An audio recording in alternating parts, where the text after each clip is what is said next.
Afternoon, folks. I know it's actually later than you guys expected the video to be coming out at, but it's been a really hectic last couple of weeks, particularly because I've had company here. And yeah, but the one came out last week. I'll get back on Facebook Live today. I just wanted to talk to you guys a little bit about some of the things going on right now because I've got some decisions to make. Let me get rid of from sorrow to serenity. I don't know if you guys can see, this is my breakfast, by the way. This is Breakfast of Champions. So we've got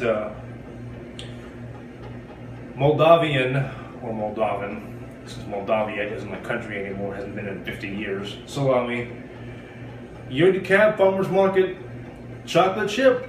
The rest of them suck. Too much salt. And I believe the injera comes from Prima Injera restaurant down the street from here. I had leftover injera. I love Indian food and Ethiopian food. On the coffee is Four Sigmatic. Their Think, which is a chaga and lion's mane blend. And that actually starts my day off a lot of times lately. I got a box of powder for $40 for a 30-day supply. And I found that if I have the coffee late enough in the day, right now it's too early, but I'm just out of it. Then I can actually have a bit of a cognitive boost when I sit down to write. And that's really key for me. Because when I do have company, I want to be able to spend the time with them, which is kind of why I created my lifestyle to be the way that it is. I wanted to have a design where I could spend it with whoever's over here and not worry about getting the work done because it's either already done or it's not going to take me that long. And I'm sick and tired of having to bust my ass like I did in the previous lifetime in California to do that. So any little tricks and hacks that I can use to 10x my output somehow, I'm down to do. This is actually a gift from my oldest girlfriend, but we both picked it up from Tim Ferriss, and I'll drop a link below with the information about Four Sigmatic, but you guys don't really care too much about my weird ass eating habits and my fucked up mushroom coffee. It is mushroom coffee, by the way. It tastes just like regular coffee, only difference is I'm not going to have the jitters the way that I would after I have, say, a pot of yerba mate. So, let's show you guys some impressive things, shall we? So this week is the week that I've been spending on expensive promotions, and I want to show you guys some numbers. I'm not entirely thrilled about it because I haven't spent the money in the first place, but my viewpoint on money has always been it's very, very, very tied to me. So putting the money forward is what's important for me. Basically, I'm putting my faith into myself. So here's Slow Burn. And as you can see, I've already got 26 customer reviews on the book. If you haven't picked it up, shame on you, you should. So we're going to scroll down, and a couple things to notice here. First of all, that's my rank right there. That's down from, before all the major promotions started, that's down from 1,000,001. So I was at 1.135 and change. And then I began to do, and I'll show you the spreadsheet here, just a brief glimpse. I could look through my thing, there it is, and show you guys what I did. And I'll go over this in detail, more to the point. But you see, Tweet Your Books, and I'm actually getting traction from them, and they're really lovely people anyway. I Smell Sheep, etc., etc. So these first 3 days, the 25th, not a real big spurt. Today's the 26th. I'm surprised, but apparently it's I Love Vampire Novels, which is kicking ass. And then Fussy Librarian, everything else blasting tomorrow. And then Friday, I've only got these two things going on, it seems.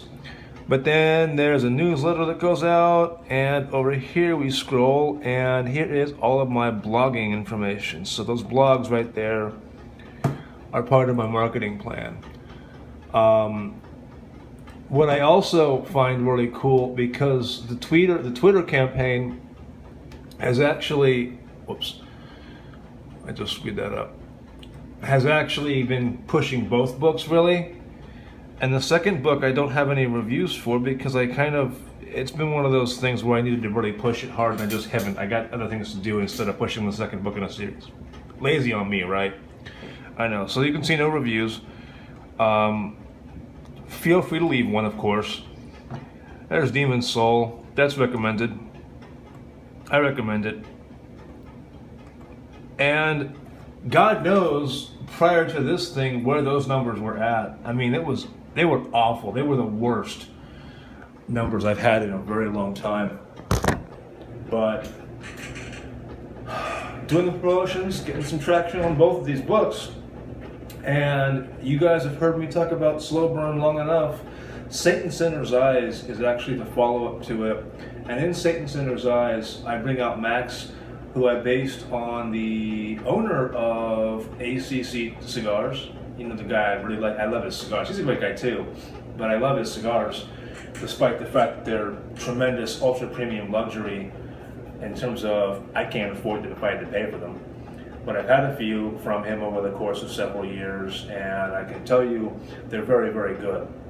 Highest quality cigars, but again, you guys don't care about that. How the story came about is actually kind of funny. I was literally going to Cybernet Expo in like 2011, I guess it was, or even 2012. I'd have to check when the book was actually written. And it was just after I discovered Cell Dweller. My handler from Dragon Con had turned me on to Cell Dweller, and then she ended up sending me a copy of the first CD of his.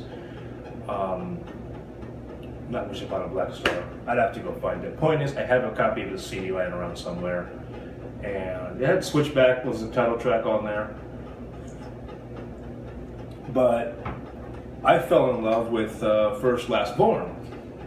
And it's this really heavy, guitar-driven, electro-driven, trancey sort of heavy song where the lyrics, Clayton wasn't screwing around lyrically on the song. He put out some pretty strong, heartfelt lyrics throughout the entire album, as a matter of fact.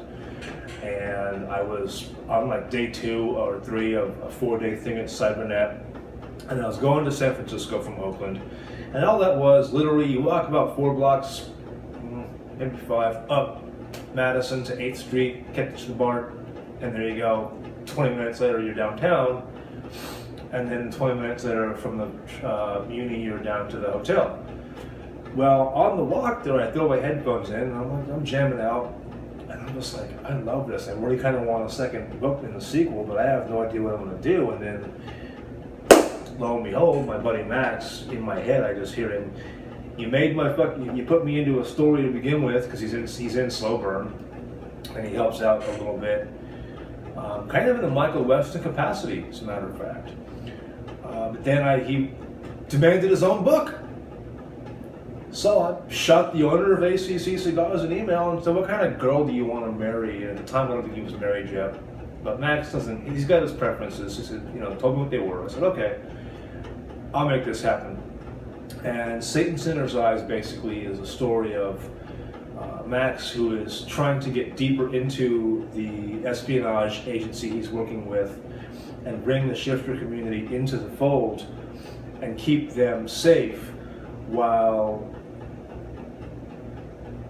his love interest is a human being named Shay.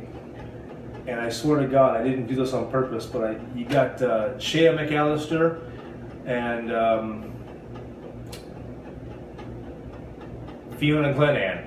So the same syllable pattern there from Burn Notice. I did not do it on purpose, I swear to God. Anyway, Shay, not quite ex-IRA, but she has her talent in explosives and tactical things. The problem is that she's a human being. So unlike in Burn Notice, where you can take a look at Michael Weston and I just said her damn name, Fiona, where they both have a set of skills that work together, and only in the 5th or 6th season do you actually see them really moving in sync. You've got a skill set from humankind that allows her to empathize with the shifters, because I put Shay in an orphanage at some point, and they're both going after the same bad guy only they don't know that. So it's kind of the weakest. I just had my first cup of coffee just of Satan Sinner's Eyes. As I said, the numbers are doing really well. I presume it'll continue to drop for the next few days because the promotion's going on. Hopefully there's some even flow over there after the fact, and I'm looking forward to getting the novel out. Right now, wrists are actually doing okay. Last night's 3,000 word sprint with some of the girls from Night Riders was pretty dope. Got some definite good traction on Chasing the Witch. I got to do a little tweaking and go back and put some more of the internal thoughts into the dialogue. Otherwise, what you end up with right now is, if I showed you the page, it's Raquel and the heroine Alessandra, and they're just like boom, boom, boom, boom, boom, dialogue, dialogue, dialogue, no real actual action tags or anything to distinguish a whole lot of what I wrote last night. I need the words done. And I've said before, here's your rudder tip. Get the words out. Don't worry about a perfect first draft. This goes for all of you. I don't care what your method is. There's your PSA for the day. I'm starving and need to get to work. So I'm gonna eat my injera cookies and salami and finish my cup of coffee, and you guys can marinate on other videos. Check out my Patreon. My Amazon link is down below along with everything else. I hesitate to put the Thunderclap link down because by the time it's actually live, this video will have been out for 2 days, so I'm kind of like, screw it. I guess until then, see you guys. If I can do it live, I'll do it live Friday on Facebook on my fan page, and we'll do another video next week. Until then, Chatelet.